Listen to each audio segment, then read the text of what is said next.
is Amy, and I just wanted to share my story with hypothyroidism and thyroid cancer and my experience. So, yeah, that's what I'm gonna do. And so, to start off, it started when I was in high school. It was like my senior year, and from there, well, I guess what kind of like how we got to that point too, I had a primary doctor that I would always go to, and at one point, like, I was really depressed, like abnormally depressed. I would just start crying at night. I was so sad, and I couldn't understand why, because I wasn't like that beforehand. I was very happy, and you know I was like a straight A student. I loved going to school, loved learning, and it just changed. And, well, I went to my primary doctor at the time, and at first I got on like antidepressants and things, and this went on for like a few months. And then at some point, I think I went back and I was just like, yeah, I still don't feel great. I'm still real sad. And they did a blood test and they checked my thyroid hormone, and from there they were able to see that something was wrong. um, and they checked on my throat and you could feel a lump on one side. And so at that point they decided to biopsy that lump and see what was going on. And when they biopsied it, well, it came back with papillary carcinoma. And so that's like a type of thyroid cancer. And so then from there, I was referred to MD Anderson in Houston, which is just like a 2 hour drive from where I lived. And so I started going there.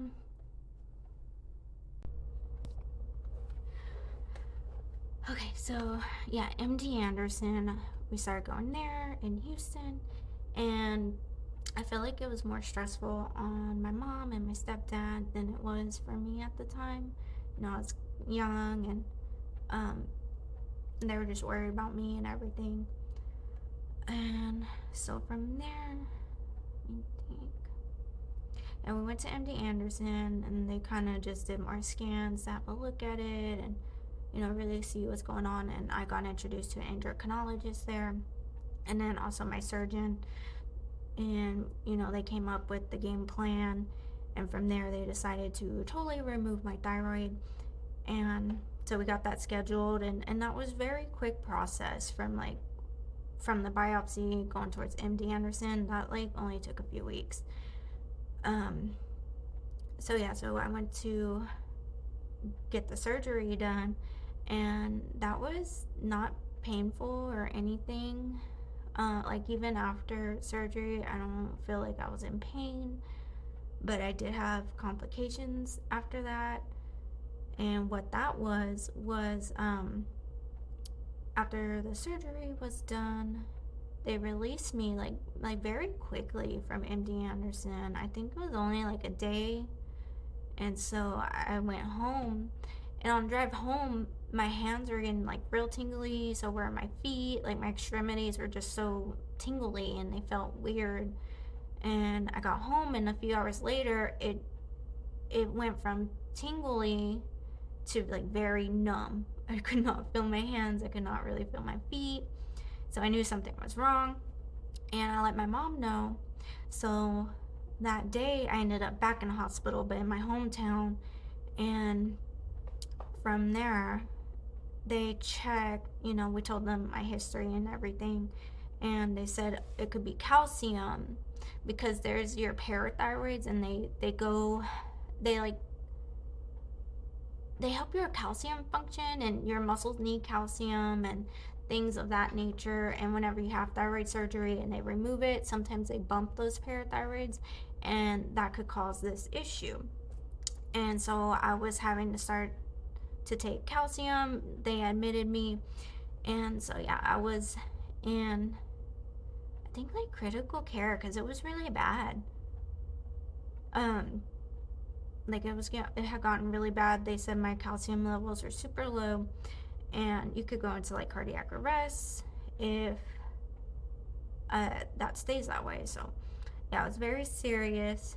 And so I did stay there for a while, taking calcium, taking some big potassium pills, all kinds of things, and starting to get on my thyroid medicine as well. Well, after like I was good to go, um, crisis averted with the calcium and all that, and I got released.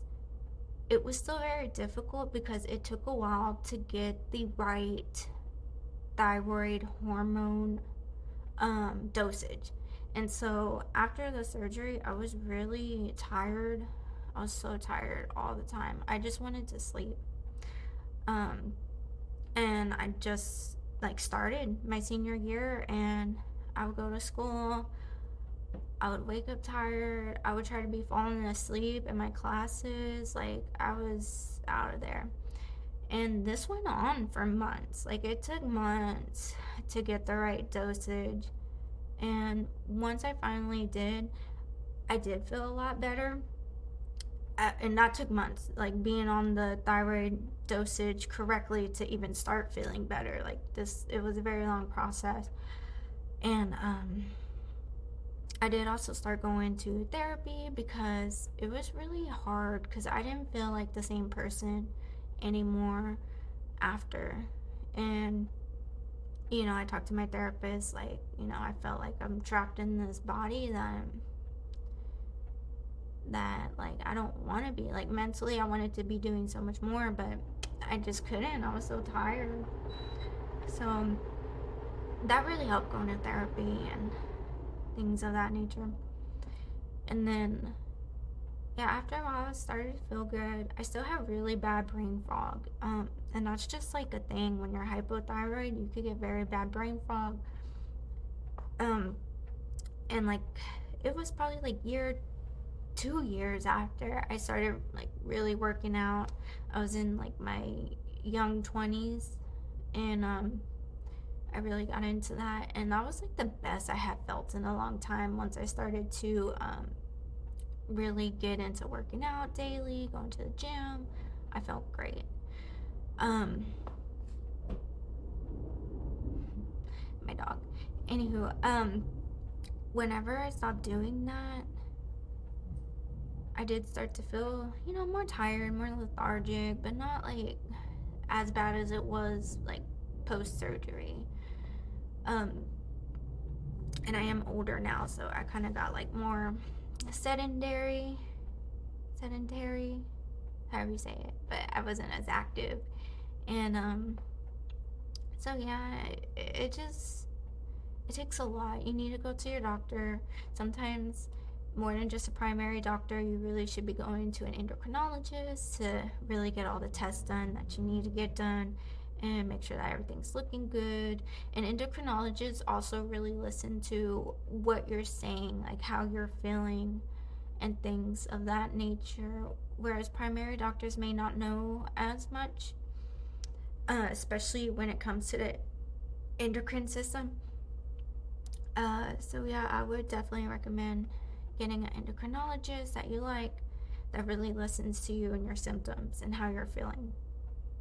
But yeah, I'm in my 30s now. I just turned 30, and I've been feeling great. I've been on the same dosage for years now. And that could change, I know, as you get older and things, but yeah, you just got to really keep up with going to the doctor and being on top of things. But yeah, just wanted to share my experience, and hopefully it helps people. Thanks.